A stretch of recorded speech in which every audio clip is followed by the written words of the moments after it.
Hello বন্ধুরা, আজ আমাদের গ্রামে আজ বিপত্তারিণী পুজো। এই দেখুন, আমরা বিপত্তারিণী পুজোর জন্য প্রস্তুতি করছি। এই যে মণি কাকিমা, আমার মা, বৌদি, মণি বৌদি, টিনু সবাই মিলে যে ভোগ ভাগ করছেন।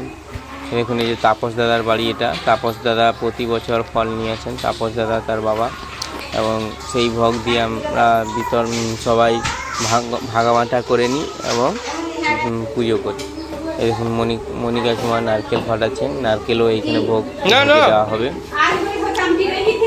এই দেখুন সবাই ভোগ রেডি হয়ে গেছে। আমার এখানে 20টা ভোগ আছে এর থালায়, কাটা ফল এটাকে বলে, যে যেরকম পারে সাধ্য মতন দেয়।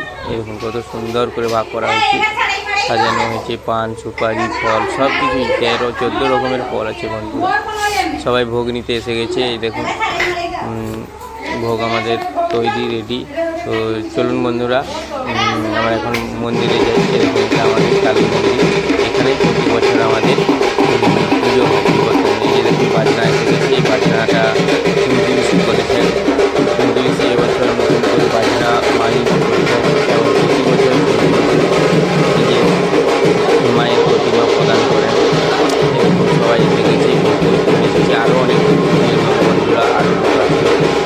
এরকম খুব সুন্দর আমাদের এখানে পুজো জমজমাট হয়। যদি কেউ করতে আসেন তাহলে চলে আসেন। এরকম ঠাকুর মশাই মন্ত্র করছেন, সংকল্প করাচ্ছেন, এবং এরকম পুষ্পাঞ্জলি দেওয়া হয়েছে। পুষ্পাঞ্জলি খুব সুন্দর আমাদের এখানে, খুব সুন্দরভাবে, খুব সুন্দর সবাই মিলে মিশে আমাদের বিপত্তারিণী পুজো হয়। বন্ধুরা, আপনাদের কেমন লেগেছে নিশ্চয়ই জয় মা বিপত্তারিণী লিখবেন।